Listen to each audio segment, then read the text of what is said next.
Hello, everybody, and welcome to Week 7 of high school football action here on Bright House Networks alongside Bakersfield Californian Prep editor Zach Ewing. I'm Matt Alvarez. North and East coming up at the top of the hour, but first, we've got a lot of ground to cover, Zach. Let's get right to it, starting off with our game of the week last week.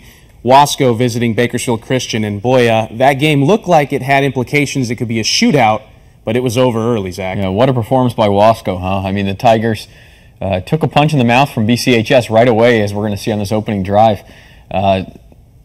Just a real efficient drive from Bakersfield Christian. They score on a third down and goal play here and take a 7-0 lead. And like you said, it looked like we were in store for a shootout. And then it takes Wasco one play to answer back. Yeah, Austin Tijerina, I mean, he was one of our co-players of the week. 182 rush yards, 5 touchdowns, 6 PATs. Kid was all over the field. There you see his first touchdown. Here's his second touchdown coming up as he bounces off a couple of poor tackles, little arm tackles there that Coach Barnett certainly wouldn't be happy about at BCHS. And then you see the pick, and I believe this one goes back for 6 if I'm correct. And great play by the Wasco defense. I mean, their defense was flying to the ball. Their offense couldn't be stopped. It was just it was a long night for Bakersfield Christian on homecoming. Yeah, and here's Tijerina catching a pass. I mean, he can do that too. And Wasco, kind of like Tehachapi, which is a game that we'll probably be talking a lot about in a couple of weeks. When they need to pass, they can, and when they do, they usually surprise you. And Bakersfield Christian certainly caught by surprise a couple of times. Here's Austin Tijerina's 5th touchdown, his 3rd on the ground. And again, as you can see, not an easy guy to bring down. Bakersfield Christian couldn't do it. Wasco wins it 48-7. Now, we talked about on the broadcast, Zach, myself, Vance Palm, and Brian Adams, about them using that double reverse in such tight quarters. Usually that wouldn't necessarily fool the defense because when you have a double wing, they're so close to each other. But Wasco made it work to the T, and Bakersfield Christian's defense looked clueless for a while. I think sometimes, especially when you have a guy like Tijerina, the defense will clue in so much on one guy that if you fake the ball to him or even hand the ball to him like in a double reverse situation, that it sucks up a lot of defenders. And that's what happened in this case, and it opens up big gains for Wasco, obviously. Well, Tijerina makes 6 of 7 extra points, like you said. The Tigers rack up more than 400 yards of rushing. Let's talk about some other games last week. Frontier, another tough loss, 21-17 against Liberty, Zach. Yeah, I mean, 2 weeks ago we did their game with Ridgeview where the Wolfpack scored in overtime and stopped them on a 2-point conversion to win that one. And then this week, a touchdown given up to Corbin Jounty with about a minute and a half left. Lifts Liberty 21-17. Tough time for Frontier right now. I mean, they've had those 2 tough losses in a row. Now all of a sudden, as we'll talk about, you got Bakersfield coming up. You have Stockdale coming up with DJ Martin back next week. Really rough time for the Titans. So this is a time for Frontier to bounce back if they can, against probably the best team in the Valley right now in Bakersfield High School. Let's talk about Foothill and East. 7 interceptions.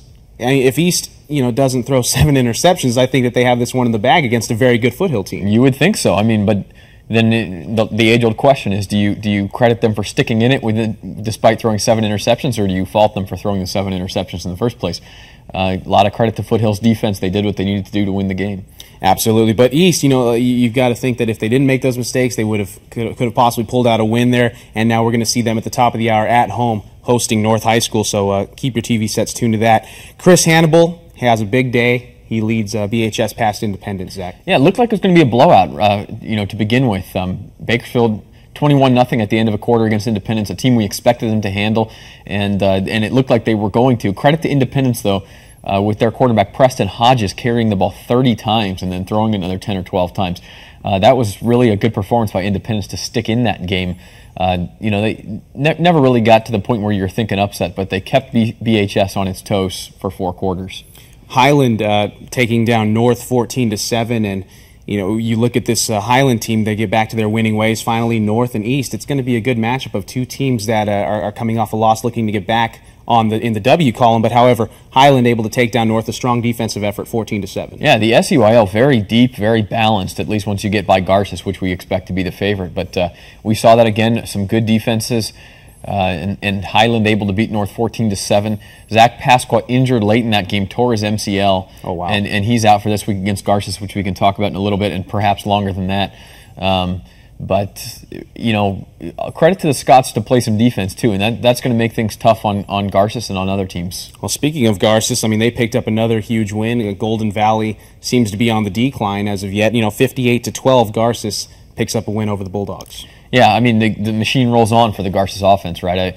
58 points, ho-hum. Big effort from Philip Anspaugh, the quarterback, and from running backs Nick Vailwald and the rest of their guys. And boy, like we said, Garces is a big favorite in a good Southeast Yosemite League, and they should roll into the playoffs with a 9-1 record, barring any big upsets. Well, here's one that wasn't an upset. South beat West 35-7. I mean, South they put another win in the W column, but West, how come they can't score, Zach? They have just been. Where's their offense? Yeah, I don't know what to say. I mean, it's a school where traditionally you have a lot of speed, a lot of good athletes, and Chad Greider, their coach, trying to take advantage of that, switched to a more running-based offense this year, trying to get his guys out in space using more option and things like that, and it just hasn't worked. And maybe that's a personnel problem. Maybe it's guys just still getting acclimated to the new scheme. But for whatever reason, West really, really struggling on offense. Let's take a look at some of our stat leaders now as we have Austin Tijerina from Wasco. Like we said, 182 rush yards, 106 reception yards, 5 touchdowns, 6 PATs. And I mean, that's an all-around effort there, isn't it? What is that total of 35 points, something like that? Is that what you said? Yeah, with 30, everything for Wasco except for their last 12 points, I think, were Tijerina. So my goodness, very impressive performance. Chris Hannibal of Bakersfield, we mentioned 10 carries, 176 rushing yards. For the math impaired, that's 17.6 yards per carry. That's pretty good. Wow. 3 touchdowns on the ground. Also very efficient through the air. 7 of 9 passing for 83 yards, and 2 went for touchdowns. BHS going to be very tough to beat. One of the teams that might be able to beat them is Centennial. That should be a good game that we look forward to talking about in the future. But Bryce Royal from Centennial goes 19 carries, 133 rush yards. So a good effort there from the Golden Hawks. And, let's take a look at this week's big game, Zach. We've got North taking on East. Got Highland at Garces. I mean, let's start with our game of the week, actually, North and East. Yeah, North and East is going to be a good one. It's a defensive battle. It's going to be a little bit too close to call. It's going to be one where we're going to pick differently, I have a feeling, and one of us is going to be right and the other one's going to be wrong. Yeah, we'll get to our predictions later on in the broadcast, but however, Highland and Garces, we talked about it off the air, but we'll save it for the viewers just a little bit later. Highland taking on Garces. What do you feel in that one, Zach? Can Highland's defense challenge Garces, and can they do it enough to stay in the game without Zach Pasqua? That's going to be the big question. It will be tough for the Scots. BHS taking on Frontier. I think that's where you're going to be tomorrow night. I will be at Frontier, and I expect the Titans to play pretty well. I mean, this is a wounded animal with its back against the wall after 2 close losses. Can they beat Bakersfield? I don't know about that, but I do think Frontier plays well. Also in the SWYL, we have Stockdale and Liberty. Stockdale, one more chance to win without DJ Martin. Liberty riding high at 5-1. South taking on Ridgeview. South is also riding high, coming off a big win, but they're taking on a Ridgeview team that's a pretty tough team. Right, no doubt, especially defensively. And speaking of tough teams, Centennial offensively put up 61 points against Stockdale last week. Now they take on Independence, a tough one for the Falcons. Absolutely. Let's talk about your rankings, Zach. You have Bakersfield ranked first, Centennial second, Garces, Ridgeview, Tehachapi. No Wasco in there. Yeah, I have Wasco sitting right at about number 6 in the county. It's tough to put him ahead of Tehachapi when Tehachapi took care of him pretty good last year. Obviously, these things are up for debate. I like Bakersfield is the number 1 team in the section. You can see my central section rankings at bakersfield.com/schoolhousezac all week long. They go up every Tuesday afternoon. We have a few more stat leaders I think we can look at from last week. Let's take a look at Corbin Jounty of Liberty. We mentioned that winning touchdown. Well, he scored all 3 touchdowns for the Patriots and 186 total yards. And then we had the machine from Delano kept on rolling. Yeah, Zach Perigo, 213 rush yards, 2 touchdowns. Some guy who doesn't get a lot of face time is Tim Harris over at Miramonte. He actually had a great game, 29 carries, 160 rush yards. And let's talk about Destin Penn over at Foothill, 2 interceptions. How'd Tyler Ferguson do at Ridgeview? Tyler Ferguson, 9 of 12 passing for 172 yards. That's efficiency like we were talking about with Chris Hannibal. And we also talked about the Tehachapi passing game. How about Corey Lang? Yeah, 3 catches, 121 yards. Not a bad day over there for the Warriors. Preston Hodges over at Independence, 16 of 24 passing, 136 yards. 31 for 104. I mean, that's a good performance by Independence. Yeah, that's really leaning on one guy. And a note on Tim Harris, you mentioned not getting enough credit. The guy is 8 yards away from a 4,000-yard career. Wow. He's sitting at 3,992 yards, which is something you don't see a lot in high school football. Special circumstances, school opening. He played varsity as a freshman, and he's right there to hit that milestone this week against Foothill. Well, let's hope he does. And congrats to Tim Harris, and congrats to Coach Varela for that outstanding accomplishment for sure. When we get back, we'll talk to our co-players of the week here on the Bright House Network's High School Football Preview Show.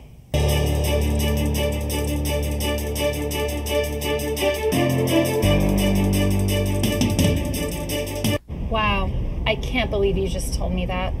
Well, I felt that I should be honest with you about the type of stuff I'm into. I'm into it too. You are? I'm all over it. Living room, bedroom, in the shower. Well, do you want to do it here? Now? Well, yeah, it'll be awesome. Okay.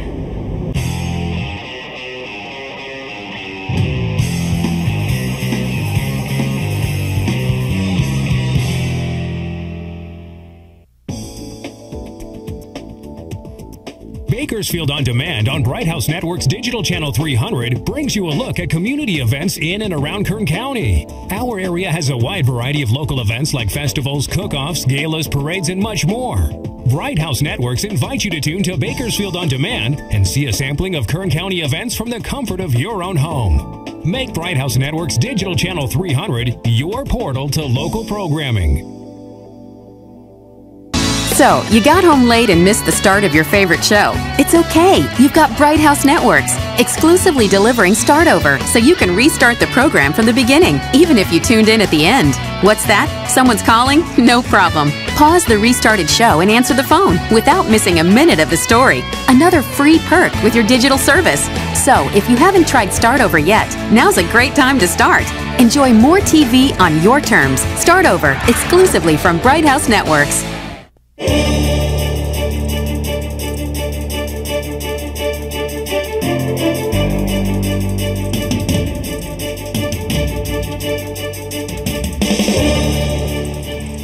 Welcome back to the preview show here on Bright House Networks. For the first time this year, Zach, we have co-players of the week. Yeah, we couldn't decide. Austin T. Arena, a great night at the game that we saw, but and Chris Hannibal doing some great things down the road at Independence for the Drillers, too, so we picked both of them. Well, let's hear what Austin T. Arena from Wasco High School had to say about his accomplishment. We were pretty excited to go into a game knowing that we were expected to be beaten and get upsetted by BCHS. We knew it'd be a good game with our running game and their passing game to see what was going to happen. When I found out that they said all they had to do was shut me down and our offense would be stopped and done, we wouldn't have anything else left. Well, it was kind of, we thought we were going to have it easy after and be like, it's not going to go as we planned, and that it would be somewhat easy if we would get our blocks down and everything working.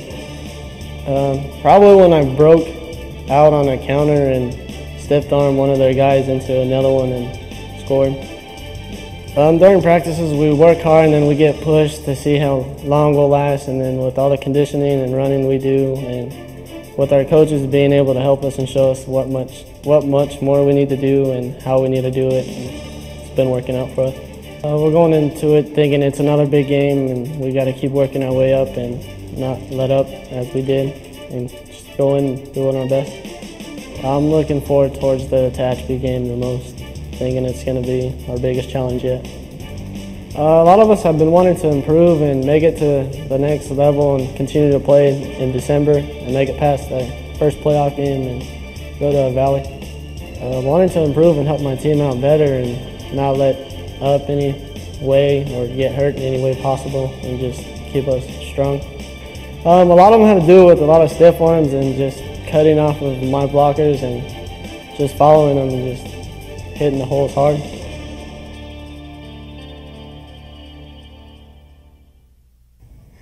You know, I'll tell you how he broke all those tackles, Zach. It was weight room for sure. I mean, that's I always preach how important the weight room is for any high school athlete, for anybody, in you know, not necessarily playing a sport, but certainly if you're going to be a running back of the caliber of Austin T. Harina, the weight room definitely helps. And you know, let's take a look at some more of his highlights just to go over some of his numbers again. 182 rush yards, 106 receiving yards, 5 touchdowns, 6 PATs. I mean, I can go on and on about it. You get the feeling he could have done a lot more, too, if he had gotten the opportunity. But by the time the fourth quarter started, the game was over. I mean, Tiarina just a special back like we see. And you mentioned the weight room. You got to give credit to Wasco's school district as well, and the community of Wasco that's given a lot of money to that school district.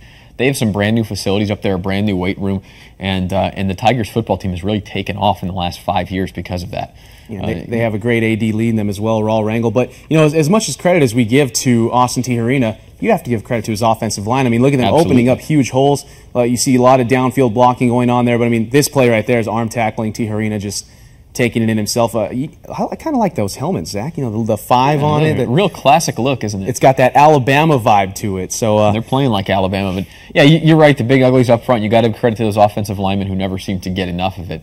But they certainly did a fantastic job as well. Our other player of the week, playing, like I said, a little bit down the road from Bakersfield Christian at Independence High School, was Bakersfield quarterback Chris Hannibal.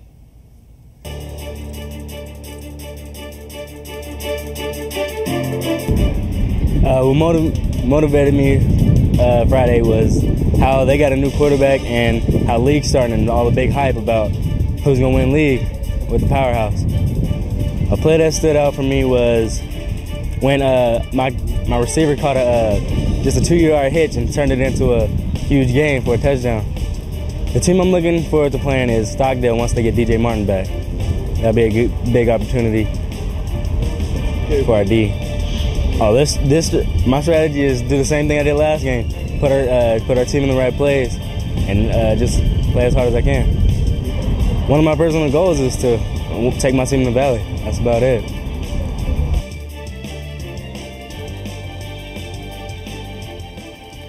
Funny story about Chris Hannibal.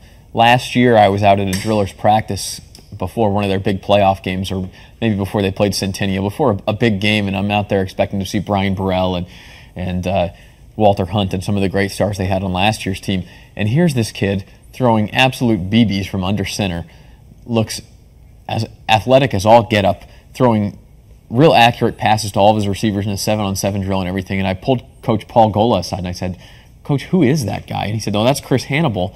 He's our quarterback for next year."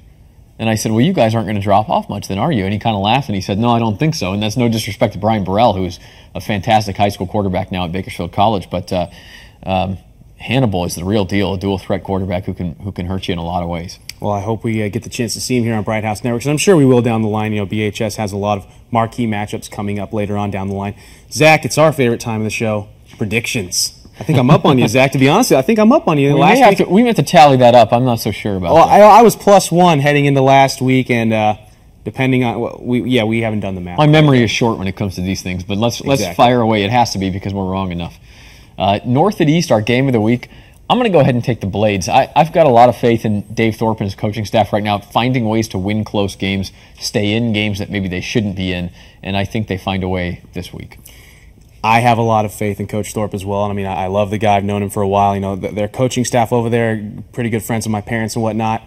But you don't have that faith. I think I'm going to take North in this one, Zach. When it comes down to business, I think that North can get the job done. I think it'll be a great game. I think North gets it done, though, in the end. Highland and Garces, who do you have, Zach? I'm taking the Rams. Especially without Zach Pasco at quarterback for Highland, it's going to be a tough road to hoe, and I don't think Garces loses a game the rest of the way. Yeah, you said Pasquale MCL tear, and I was like, oh, that just cued the little the light bulb on my head, and I was like, well, I'm going to have to go with Garces for sure in this one again. Bakersfield versus Frontier. I'm going to go with the Drillers. You'll go with the Drillers, so will I. Like I said, I think Frontier plays better this week. I don't think they can beat BHS. Stockdale versus Liberty, another huge game. The last week without DJ Martin for the Mustangs. I'm going to take an upset in this one. I think the Mustangs get it done. I think the 0-6 Stockdale Mustangs beat the 5-1 Liberty Patriots. I don't know why I call it a gut feeling. I think Stockdale's been playing a little bit better. I think Liberty has been winning a lot of close games, and those things tend to even out over time. So I'll go with Stockdale this week. Well, with Jeremy Bispo back in the Stockdale lineup, I mean, he certainly helps the cause. However, I'm going to have to go with Liberty, Zach. Fair enough. South against Ridgeview, much like Garces, I'm not going to pick against Ridgeview in a league game. I think the Wolfpack rolls. I don't really think there's much explanation needing to be done there. You just pretty much said it. Ridgeview in league is unstoppable. At least they look unstoppable right now. South is going to have to capitalize on every single mistake that Ridgeview makes. I think Ridgeview takes this. In our final game that we're going to predict, Independence versus Centennial, I'm going to have to go with the Golden Hawks. Just Independence really hasn't shown me much this year to get hyped about. Independence better on offense, and Centennial has some issues on the defensive side of the ball, but I don't think they can keep up with the Golden Hawks. Well, when we come back, we'll hear from both head coaches from North and East coming up on the High School Football Preview Show.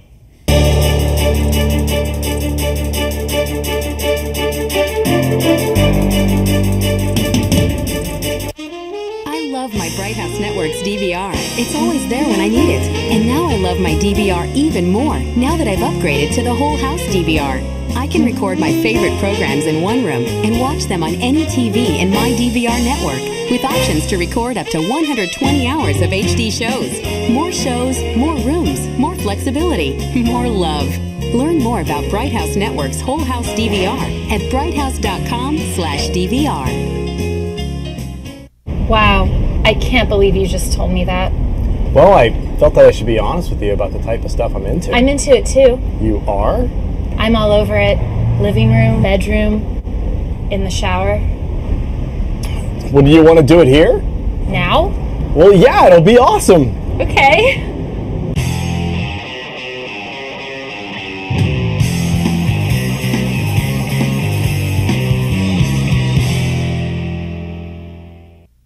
This phone never gets put down. Good thing we have home phone with unlimited nationwide calling from Bright House Networks. I can call my family as often as I want to keep them in the loop on the new place. And Jack calls his college buddies every time their team scores, at any sport, at any time. And being able to keep our same phone number when we switched to Bright House was great. It's more than home phone. It's anytime, anywhere phone. Stay in touch with Bright House Network's home phone for as little as $20 more per month. Call or visit brighthouse.com today.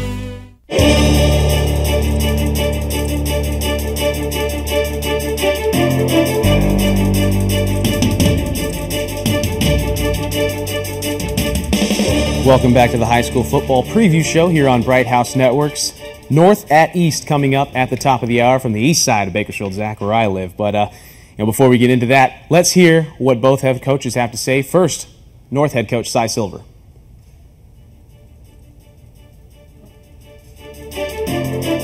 This year our team has done a decent job of competing in games. We started a lot of seniors, and that experience has been beneficial for us.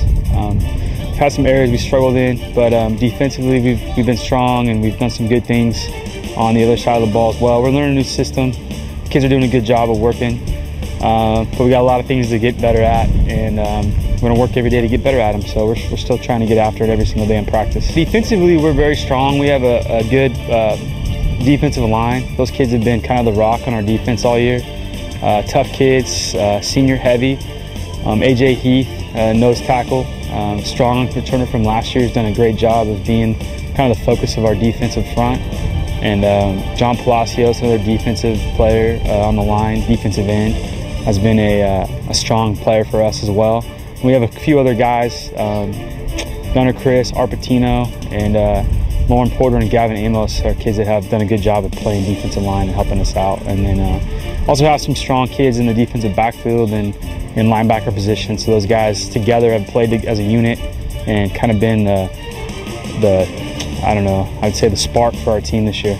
Offensively, we've learned a new system this year from what they've been used to last year. So running the ball out of kind of power sets, and our kids have done a good job. We've got some young linemen and some seniors on the line that have kind of helped work together to learn the new system.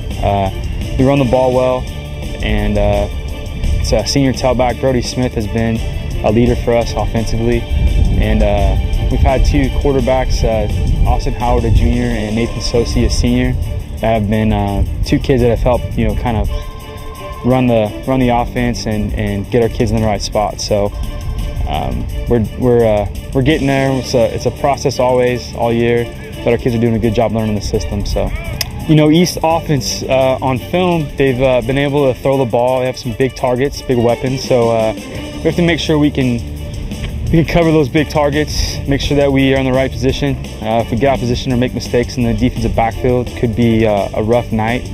But again, our defensive line has to control line of scrimmage, get pressure on the quarterback. I think if we pressure the quarterback, we will cause some balls to be thrown, errant balls, and we can make some picks, get some turnovers, and capitalize on it. And we got to shut down the run, make those guys have to throw the ball a lot, and just play defense. So I think we're in a good position. They spread you out a little bit and try to make the make the spacing they need for their passing game. So if we can control the line of scrimmage and get pressure, I think we'll be okay. Yeah, offensively, watching film with those guys again, they have some big kids, some talented kids. I think we have to establish the line of scrimmage as ours. If we can get off the ball and stay low, get some movement from those guys and pressure on them to kind of get in the box and stop our run, then we'll be able to throw the ball a little bit and get outside, do some good things. Our kids have worked hard to learn what they're doing on the defensive side. So we just got to be smart, play hard, don't make mistakes. For us, it's making mistakes. We don't, we got to take care of the football. We got to control the ball. We got to have it for quite a few plays on the offensive side and not put our defense on the field for a lot of time. So I think that's the other thing. Our defense has to be off the field. We have to be on the field. So if we control the ball, time possession, and move the ball, running the football, we'll be okay. Zach, both head coaches in their first season at their respective schools, so this matchup could potentially come down to who makes the right call at the right time. Yeah, and both have a lot of pride in those programs. I mean, Cy Silver, his dad, Tony Silver, the longtime coach at North, and he's taken over for the program now. And Dave Thorpe left a pretty good job at BC to coach his alma mater at East and kind of bring them out of the dregs. So let's talk to Dave Thorpe, the East High head coach, and see what he had to say.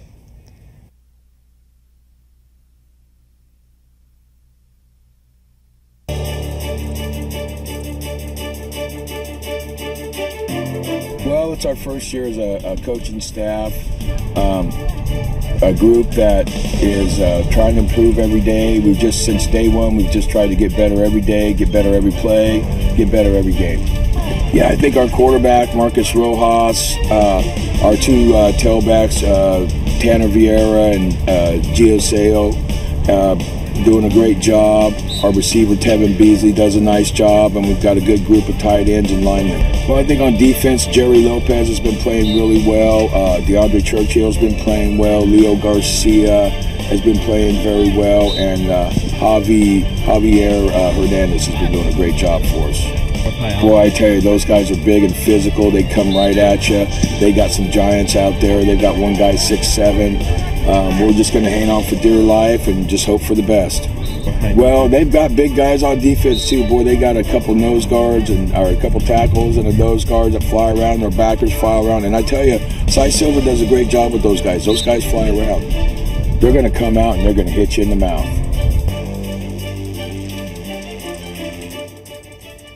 A very youthful team over on the east side there, Zach. Yeah, no doubt about it. And Dave Thorpe, we were just talking about it off camera, but before the season, he didn't have a lot of expectations for this group. Right. But here's what they lost last year. Right. They lost every significant contributor from last year's team. Here's a guy who's used to coaching Bakersfield College, one of the best junior college programs in the state, and goes to the high school level on a team that didn't win a lot of games for the last several years. And he's probably going to have some growing pains there. But he's done a great job installing some discipline in that team, installing some schemes in that team that work, and they've played really well. And you also can't forget his coaching staff that he has along with. I mean, Rick Van Horn, that's a household name here. Sure. He was the blitz coach for the longest time, and then also his son is playing at Middle Tennessee State now, I believe that's what it is. Yeah, Vince Van Horn is a Blue Raider at Middle Tennessee State in Murfreesboro, of all places. I just like saying the word, but it's a great coaching staff. And then at North High, you've got a veteran team, and Cy Silver obviously knows what he's doing as well. So this should be a pretty good matchup we're about to see. Absolutely. So keep your sets tuned. We'll have it on here at the top of the hour. You've been watching the Bright House Network's High School Football Preview Show. For Zach Ewing, I'm Matt Alvarez. We'll see you next time.